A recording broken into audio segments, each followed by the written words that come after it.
Piye Kang? Assalamualaikum. Salam. Mas Iman. Sehat kabeh Kang. Kang dina iki tanggal 31 Desember 2025 akhir tahun. Aku mewakili masyarakat, mewakili wong-wong. Hari ini jujur banyak pertanyaan terhadap Kang Supriyo, Dewan Pengawas Saroja dan Saroja. Karena selama ini pemahaman kita tahu bahwa sampean kan pengusung utama wali kota. Dari kesana bukan pengusung utama, ya, yang pertama, yang memperkenalkan ya. Oke. Terus dengan perkembangannya ke sini, uang itu butuh penjelasan. Sebenarnya apa yang terjadi, apalagi dengan adanya tambahan peristiwa terakhir, adanya bubaran warga terhadap TPA. Itu piye menurut sampean? Oleh man, ini ngomong apa anane ngono oleh. Terus waya, Bagaimanapun imam ini kan ya pengurus sarung, ketua harian sarung. Monggo. Yes. Assalamualaikum warahmatullahi wabarakatuh. Iki dalem pas ketemu ning warung iki cegat iki. Oke. Salah satu warung legendaris Pojo. Warungnya Mbah Mujib sing pernah 2 kali tergusur iki. Yang pertama nih kono, dia dikorban pemerintah juga, akhirnya sekarang dia nyempil dan jowero, tapi kan ringan, tapi sangat tapi karena memang sudah punya merek, memang wis dikenal, keramahan dan menunya yang sederhana, menu rakyat, tapi tetap saya juga sering kesini beberapa. Oke. Ya menyikapi statement terakhir, peristiwa yang terakhir. Ya kalau kita kembali flashback, ini kan malam hari ini mungkin malam terakhir di tahun 2025. Mudah-mudahan besok pagi kita masih kasih umur, jadi ketemu tahun yang baru. Kita flashback. Saya bicara atas nama Saroja itu tidak serta-merta sebenarnya hubungan historiknya dengan wali kota sekarang itu tidak ujuk-ujuk. Di tahun 2024 dulu yang jauh sebelum ada pemilu, sebelum ada ini, awal-awal itu sebuah wacana. Karena kebetulan wali kota ini itu ayahnya adalah sahabat saya. Jadi kita ngomong-ngomong tentang Kediri, tentang ini waktu itu secara intens. Kebetulan saya dianggap saya punya kedekatan dengan wali kota Abu Bakar sebelumnya, bagian dari suksesi pemerintahan yang sebelumnya. Apakah seperti ini terus? Ya. Saya tahu persis bagaimana kondisi pemerintah kota Kediri, baik dari segi anggaran, kebijakan, dan jangkauan kedepannya seperti apa, akan seperti apa kota Kediri dengan kemampuan anggaran yang begitu besarnya. Sampai detik ini pemerintah kota Kediri belum mampu ya. Saya yakin itu belum mampu. Bukan belum mampu, tapi belum mau ya, menggratiskan hak dasar warga kota Kediri yaitu pendidikan dan kesehatan. Di zaman Abu Bakar cukup lumayan, tetapi hanya berlaku bagi warga yang terdata di DTKS atau warga yang kurang mampu, itu digratiskan untuk kesehatannya waktu itu dengan menyerahkan KTP kota Kediri saja itu bisa dirawat asal mau operasi. Hari ini kita lihat sendiri, masyarakat bisa rasakan sendiri, regulasi BPJS sudah semakin sulit, main lempar, main balikin ke paskes dalam. Kembali ke flashback tadi, pertanyaan ada apa, kenapa kok sekarang justru bisa jadi begini? Ya, diopinikan bahkan dicap oleh warga Kediri. Saroja atau terutamanya beliau yang orang pertama yang memperkenalkan wali kota ini ke publik waktu itu, bahkan langsung pada suatu acara, momen acara megengan di pojok penjaraan itu mempertemukan langsung antara wali kota Abu Bakar dengan calon wali kota. Calon, waktu itu belum ada calon. Belum, ya. Dengan Vinanda ini saya pertemukan dan perkenalkan. Jadi di situ kita tujuannya cuma satu, sebagai aktivis saya tidak pada tempatnya untuk menciptakan, membantu melahirkan namanya dinasti. Terus kedua, yang namanya aktivis harus mengaktifkan visinya. Jadi visi kita ini jelas.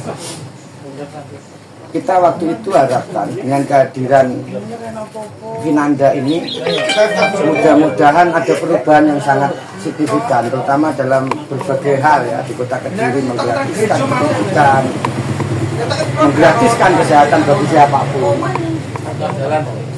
Itulah awal saya berani ya, secara langsung bahkan membawa atribut Saroja, memperkenalkan calon salah satu figur yang mungkin waktu itu belum dikenal oleh publik Kediri. Siapa itu Vinanda, siapa itu ini, saya perkenalkan, bahkan langsung bersalaman, bertemu muka langsung dengan Abu Bakar waktu itu di forum acara yang saya gagas ya, saya selenggarakan. Akhirnya dalam perjalanannya bahkan kita menjadi deklarator pertama. Saya bawa Saroja, dalam sejarah belum pernah saya secara organisasi resmi mendukung calon saya terbuka. Tapi karena besarnya harapan, ya besarnya niat baik yang kita usung dari awal, yang kita bicarakan, kita komitmenkan dengan timnya, akhirnya ya saya dengan Saroja mendeklarasikan secara resmi mendukung Vinanda Prameswati untuk menjadi calon wali kota. Akhirnya ya kembali lagi campur tangan Tuhan lah menjadikan semuanya ini terrealisasi. Apapun dalihnya, apapun kesulitannya, apapun hambatannya, kalau memang Tuhan berkehendak Vinanda jadi wali kota, ya sudah wali kota. Bahkan mungkin masyarakat nggak lupa di awal-awal pencalonan seperti diketawakan, dicibir sana sini, bahkan salah satu media yang dimiliki oleh teman saya itu memframing seolah-olah ini itu ditanya tentang visi, waktu itu memang calon resmi aja belum, tapi ditanya visi akhirnya nggak dijawab, dipraming habis itu ya. Oke. Tapi kita tetap dengan keyakinan, insya Allah lah, saya tahu persis Kediri seperti apa, sebaran anggaran seperti apa, intinya di mana kantong-kantong maling, di mana kantong-kantong koruptor, di mana kantong-kantong para pemain anggaran, istilahnya dosa-dosa. Para tokoh-tokoh Kediri itu saya tahu persis, saya tetap berkeyakinan, saya sampaikan, kita tetap maju. Kun payakun, saya itu sempat ada. Silakan tanya itu pada koalisi Pak Jono dari Golkar, Asari dari Demokrat. Ketika kita waktu itu seperti down dengan framing yang begitu besar tentang waktu itu sedikit ya. Nih, alhamdulillah akhirnya terlalui dengan baik. Bahkan di survei-survei pun kita kalah ya. Sesuatu yang mustahil lah sepertinya, karena yang dihadapi adalah incumbent. Tapi kita punya keyakinan akhirnya. Nah, kembali pada pertanyaan yang tadi, kenapa situasinya seperti sekarang? Bahkan di ujung kemarin, seminggu yang lalu, itu saya memotori untuk warga pojok menggugat wali kota. Ya, disinilah yang saya katakan sebagai aktivis, kita mencoba, saya sebagai pribadi maupun sebagai lembaga Saroja, mencoba menanamkan mindset kepada masyarakat. Kita harus dewasa. Kita mensupport, kita mendukung seseorang itu dari kinerja, dari leadernya, bukan dari pribadi ke pribadinya. Karena apa? Satu tindakan hari ini, satu kebijakan pada ribuan warga kota Kediri. Dalam kacamata kami, setelah dalam perjalanan dilantik sebagai wali kota 3 bulan pertama sampai 6 bulan pertama, saya menganggap belum ada istilahnya sebuah gebrakan untuk apa yang kita cita-citakan di awal, apa yang kita harapkan di awal, komitmen-komitmen pada titik-titik, pada banyak hal yang mungkin sampai saat ini belum terpenuhi. Saya akhirnya mengambil sikap harus tetap profesional.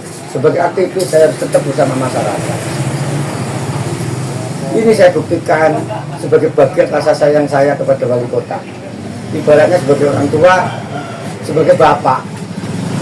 Rasa sayang kepada anak itu tidak hanya ditunjukkan dengan memuji terus, membela terus. Ada kalanya sebagai bapak, saya harus menegur. Bahkan kalau perlu saya harus membentak. Kalau diperlukan juga saya harus menyentil sekali-kali supaya kembali pada komitmen awal tentang Kediri kita. Komitmen awal saya menyeberang. Saya akui, saya bekerja dari Abu Bakar 5 tahun lebih. saya harus menyeberang, meninggalkan kemapanan yang sesungguhnya yang saya miliki di dalam timnya Abu Bakar. Saya tinggalkan itu. Saya bergabung dengan untuk mendukung mensukseskan wali kota sekarang. Saya nggak berpikir mau jadi dapat apa, ini apanya. Monggo silahkan masyarakat menuduh saya bahwa karena saya sakit hati, karena saya nggak dibagai. Nah, ini itu silahkan. Gini Kang, makanya saya ingin mau dari bawah itu tadi, karena kan dengan adanya hitungan yang dari orang yang mendeklarasikan, mendukung dan berjuang untuk menjadikan wali kota sekarang ini kok kesannya malah beroposisi, kan orang berpikir Kang Rio ini apa? Ini kok apakah karena sakit hati atau kecewa atau apa kok sekarang jadi begini, apa? Ini tolong diklarifikasi. Yang pertama, saya mengambil sikap ini karena apa? Tidak serta-merta sikap ini. Kami juga masih, bahkan saya sempat menjadi bagian dari tim untuk memilah atau didikatnya bahasanya itu tim transisi. Saya tahu persis berapa kemampuan anggaran Kota Kediri, berapa yang bisa dikrap, berapa yang bisa disisihkan untuk program-program wali kota yang pro rakyat. Sangat mampu. Dari awal saya katakan komitmen. Begitu dilantik, saya minta dalam 3 bulan ada kebijakan yang nyata, yaitu menggratiskan seluruh pendidikan di Kota Kediri, mulai SD sampai SMA. Ya. Bagi janji politik. Iya. Karena kita mampu. Saya tahu persis anggaran kita mampu. Ternyata tidak direalisasikan. Ya sudah, toh wali kotanya bukan saya. Itu komitmen awal. Saya mau bergabung, saya menjadi bagian yang terbaik. Yang pertama lah, menyuarakan tentang perubahan di Kota Kediri. Terus kesehatan. Saya waktu itu sudah di dalam mekanik anggaran ya. Saya memiliki anggaran, Mas Bendo juga tahu waktu itu ada di tim. Saya sudah coba sisihkan 80 miliar untuk kesehatan dengan kondisi satu dicantolkan mana yang PBI mana dan itu kemungkinan bisa, dan hari ini tidak dilakukan. Ya sudahlah, bagi saya itu haknya wali kota. Toh saya bukan wakil rakyat, saya bukan DPR. Ada wakil rakyat yang harus memang bertugas mengawasi. Ya. Tapi sebagai sosial kontrol saya punya hak untuk menilai sejauh mana perjalanan wali kota ini dengan timnya ini, termasuk pemerintah Kota Kediri ini ke depannya. Saya bisa mengukur sedikit banyak, itu hak kami. Dan saya tidak perlu dibela bahwa saya paling benar. Tidak. Saya juga harus hormati bahwa tindakan wali kota hari ini benar. Ya monggo. Ini demokrasi. Makanya biar apa yang saya lontarkan, saya akan kembali ke rel sebagai sosial kontrol. Silahkan mau dikatakan oposisi, sakit hati, apa itu hak masyarakat. Dan saya nggak boleh menyalahkan itu. Biarkan waktu yang menjawab, biarkan kebenaran itu akan terbuka dengan sendiri. Bahwa saya harus terus berteriak. Ketika wali kota saya anggap keluar dari rel awal, komitmen awal tentang perubahan Kota Kediri. Kota Kediri hari ini nggak butuh infrastruktur yang mewah. Hari ini Kota Kediri hanya butuh ekonomi bergerak, hanya butuh sekolah gratis, hanya butuh orang ketika sakit. Saya datang ke rumah sakit, saya datang ke puskesmas, tidak ada lagi hambatan apapun. Dengan KTP Kota Kediri, saya sakit dimanapun, jam berapapun, dilayani dengan baik oleh rumah sakit dan dipastikan gratis bagi warga yang tidak mampu. Artinya hari ini dengan melihat itu belum. Itu tidak ada. Tidak ada. Sehingga kami terakhir di ujung-ujung saya periksa puskesmas saya ini kan, ini fakta. Saya ingin cocokkan. Masyarakat makin cerdas akan tahu. Saya akan buka berapa silpa Kota Kediri. Anggaran yang nganggur di Kota Kediri berapa? Di satu sisi ada ratusan miliar uang nganggur di kas daerah Kota Kediri. Di sisi yang lain, masyarakat kecil pontang-panting hanya untuk sekedar berobat. Pontang-panting hanya untuk sekedar mengumpulkan uang, membeli buku kerja siswa, membeli seragam, membeli ini itu. Nah, ini yang saya anggap kita sudah tidak seiring sejalan. Ya. Hati nurani saya nggak bisa apapun yang enaknya, apapun nikmatnya berada di kekuasaan, saya sudah tahu. Saya sudah pernah rasakan. Saya akan tetap kembali ke. Sehingga hari ini saya ambil sikap, saya harus kembali ke masyarakat. Sesulit apapun, sepahit apapun saya bersama masyarakat. Kembali saya nggak akan perjuangannya awal seharusnya saya dirikan, bahkan awal mungkin Tuhan sudah melahirkan saya, menciptakan saya. Saya diciptakan untuk menggeleng, bukan mengangguk.